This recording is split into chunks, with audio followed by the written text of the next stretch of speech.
नमस्कार दोस्तों। आज का टॉपिक है why divorce are increasing day by day in India. पहले ऐसा नहीं होता था, लेकिन अभी कुछ टाइम से आप देख रहे होंगे अपने आसपास में, अपने रिश्तेदारियों में ये बहुत ज़्यादा डाइवोर्सेस के केस बहुत ज़्यादा बढ़ रहे हैं। तो उसमें ना लोग कई बार कहते हैं कि भाई अब पेशेंस नहीं रही, ये नहीं रहा, पहले पहले हमने तो ऐसे किया था, हमने तो वैसे किया था। इसमें फीमेल्स के भी अपने अपने पॉइंट ऑफ व्यू रहते हैं अलग अलग। तो कि आजकल आजकल के बच्चे जो है बर्दाश्त नहीं करना चाहते, या कुछ इस टाइप के भी लोगों के व्यूज़ रहते हैं। कई बार उसमें लड़के को गलत ठहरा दिया जाता है, कई बार लड़की को बोल दिया जाता है। लेकिन जो मैंने ऑब्ज़र्व किया है वो ये है कि मोस्ट ऑफ द टाइम जो रीज़न होता है वो ये होता है कि उस टाइम पे जब शादी की बात हो रही थी, उस टाइम पे बहुत ज़्यादा चीज़ें क्लियर करी ही नहीं गई, कुछ चीज़ें एज्यूम कर ली गई।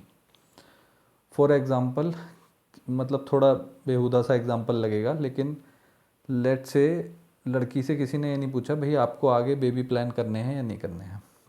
अब ये बहुत अजीब सा लगेगा सुनने में, लेकिन हो सकता है कि उसको नहीं करने हो, या फिर लड़के का हो सकता है ऐसा।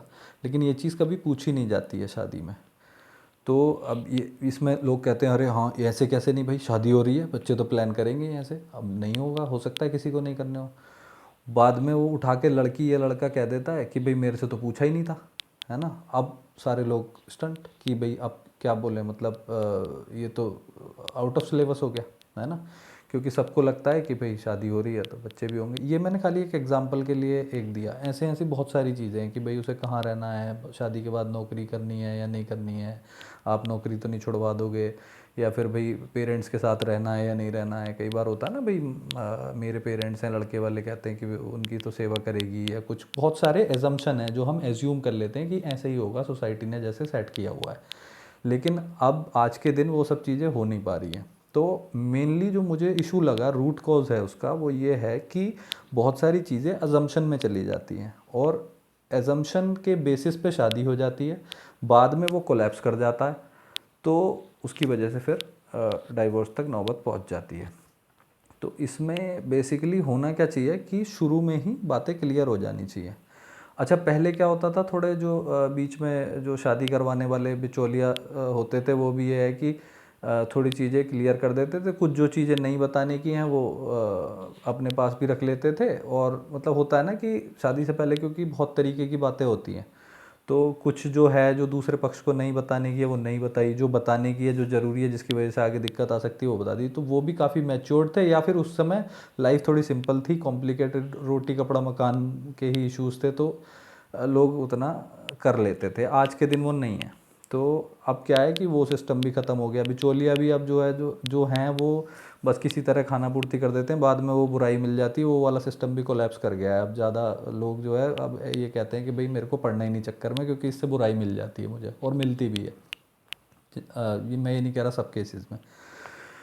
तो इसमें जो होना चाहिए मेनली ये होना चाहिए कि आपको कुछ भी एज्यूम नहीं करना है। आपको सही से पूछ लेना है उनसे कि भाई ये चीज़ें हैं हमारी, हम ऐसे ऐसे करेंगे। इसमें पैसों के खर्चे को लेके भी कई बार हो जाती है, भाई शादी में कौन खर्चा कितना करेगा, मैं इतना करना चाहता हूँ, ये हम बच्चों को दे देंगे या वो गिफ्ट कर देंगे। मैं ये नहीं कह रहा इसमें कि भाई दहेज का या वो वाली सीन नहीं है, लेकिन जो भी आप अपनी इच्छा से लड़का और लड़की दोनों ही पक्ष खर्च करते हैं। ऑब्वियसली शादी हमारे यहाँ इंडिया में बहुत बड़ा वो होता है सेलिब्रेशन, और उसमें काफ़ी खर्चा भी होता है। तो वो उस हिसाब से उसमें खर्चा कर सकते हैं अपना। तो वो चीज़ें भी, वो खर्च वाली बात भी पहले ही होता है ना कि वो शर्मा शर्मी में किसी ने किसी से पूछी नहीं, एक्सपेक्टेशन हाई थी लेकिन कह नहीं पाए, बाद में उन्हीं की वजह से इश्यूज़ हो रहे हैं कि भाई आपने जो है तेरे घर तो ऐसे हुआ वैसे हुआ। बहुत सारी चीज़ें इसमें रहती हैं, आप सब जानते हैं वो सब। मैं मतलब वो सिम्टम्स पे नहीं जाऊँगा, मैं रूट कॉज बीमारी की बात कर रहा हूँ। सिम्टम्स तो सबको पता है सिम्टम्स क्या क्या आते हैं, लेकिन उसकी जो जड़ है, मैं उस जड़ को पकड़ के फिर आपको बता रहा हूँ कि वो जड़ ये होती है कि बहुत सारी चीज़ें हमने ऐसे ही एज्यूम कर ली हैं। जैसे वो मैथ में करते हैं ना कि लेट एज्यूम, ये एक्स करके हम करते हैं कि भाई ये एक्स होगा, और फिर उसके ऊपर तो वो जो एक्स है वही वही गड़बड़ है, वहीं पे सारी इश्यूज़ हैं। वो चीज़ें पहले ही अगर क्लियर हो जाएं तो वो ये वाली नौबत नहीं आएगी उसमें, ठीक है। दूसरी चीज़, इसमें एक चीज़ और करी जा सकती है कई बार शर्मा शर्मी में, या फिर कई बार क्या होता है कि एक पक्ष लड़की वाला या लड़के वाला वो दूसरे पक्ष से डायरेक्टली क्वेश्चन नहीं करता, वो कई बार ऑफेंसिव भी हो जाता, मतलब वो ऑफेंड हो जाते हैं कि भाई ये ऐसी चीज़ें पूछ रहे हैं कुछ। तो इसमें हम हेल्प ले सकते हैं। आजकल प्री मैरिटल कंसल्टेशन होती है, तो उसमें क्या है, एक पर्सन आपके बिहाफ पे एक पर्सन होगा वहाँ पे जो आपके बिहाफ पे वो सब क्वेश्चन पूछ लेगा, ठीक है। वो दोनों ही पक्षों से पूछ लेगा ऑब्वियसली, आपसे भी और उनसे भी। तो उससे क्या होता है, क्लैरिटी आ जाती है। मैं ये चीज़ करता हूँ तो मुझे पता है। तो अगर आपको मेरी कंसल्टेशन चाहिए या आप चाहते हैं कि ऐसा हो, तो आप मुझे बता सकते हैं कमेंट्स में। मैं अपना जो भी कॉन्टैक्ट डिटेल्स हैं वो शेयर कर दूँगा, अगर कोई है जो ये सर्विस भी लेना चाहते हैं। लेकिन सॉल्यूशन यही है, क्योंकि उसमें क्या है कि आप भाई, कई बार क्या होता है कि उन्होंने पूछा तो उन्हें बुरा लग गया, उन्होंने पूछा तो उन्हें बुरा लग गया। तो उस केस में एक मिडल मैन होगा, एक बीच में एक आदमी होगा जो ब्लंटली वो क्वेश्चंस दोनों से पूछ लेगा, ठीक है। उसमें क्या है कि वो जब दोनों से वो क्वेश्चंस पूछ लिए तो उसमें उन दोनों को बुरा नहीं लगेगा। अगर बुरा बनेगा तो वो बीच वाला आदमी बनेगा, उसमें कोई दिक्कत नहीं है, ठीक है। लेकिन आप लोग क्लियर हैं उसमें कि भाई उसने सीधे सीधे पूछ लिया लड़की से भी, भाई आप बच्चे प्लान करने हैं, ठीक है भाई, आप जो है माँ बाप के साथ रहोगे, पेरेंट्स के साथ रहना पसंद करोगे या फिर आप अलग रहना पसंद करोगे, ठीक है।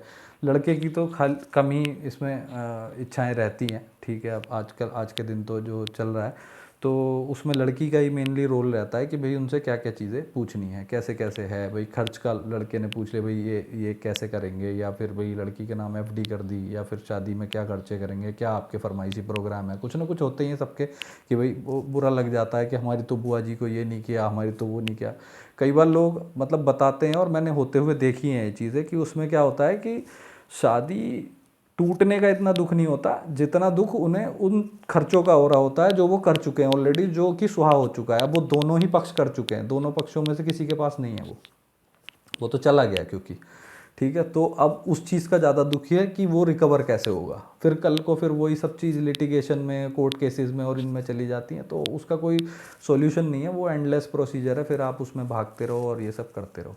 लेकिन ज़माना जिस तरीके से बदल रहा है, वो अब ये चीज़ें होनी है। क्योंकि पहले क्या होता था कि पहले अगर कुछ ऊपर नीचे हो जाता था तो लड़की सह लेती थी, लड़का सह लेता था, दोनों ही। मैं इसमें ये नहीं कर रहा कि मैं कोई जेंडर बायस नहीं हो रहा इसमें कि भाई लड़की के केस में ही है, दोनों ही केसेस में होता था कि वो लोग जो है उस समय कर लेते। या मैं कह रहा हूँ पहले लड़कियों ने ही मान लो किया, ठीक है, तो उन्होंने क्या किया, वो उस समय जो है वो टाइम निकाल दिया किसी तरह और वो लाइफ चल गई, ठीक है। या जैसी भी चली, बहुत बहुत बुरी भी चली, आज तक उन चीज़ों के दर्द हैं, वो एक अलग टॉपिक है। मैं कभी बता दूंगा कि उसमें उससे भी क्या होता है लाइफ में। वो जो आप कर रहे हो वो उसका वो बैक आना है, वो कर्मा वाली चीज़ है। वो कर्म जो है वो वापस लौट के आने हैं, वो आपको दुख देंगे बाद में जो भी आप कर रहे हो। तो वो एक अलग टॉपिक हो गया, लेकिन वो पहले चल जाती थी। अब पेशेंस भी नहीं है लोगों में, जो लड़की में भी लड़के में भी, किसी में पेशेंस नहीं है, वो इतना नहीं करना चाहते। और वो क्यों करें, विच इज़ गुड कि ठीक है, मतलब ज़रूरत नहीं है आई थिंक उतना भी करने की कि आप ज़िंदगी भर उसी रिश्ते में मर मर के जी रहे हो। तो वो भी मुझे लगता है कि बहुत ज़्यादा सेंसिबल नहीं है। थोड़ा बहुत है अगर दिक्कत तो वो चीज़ें चल सकती हैं।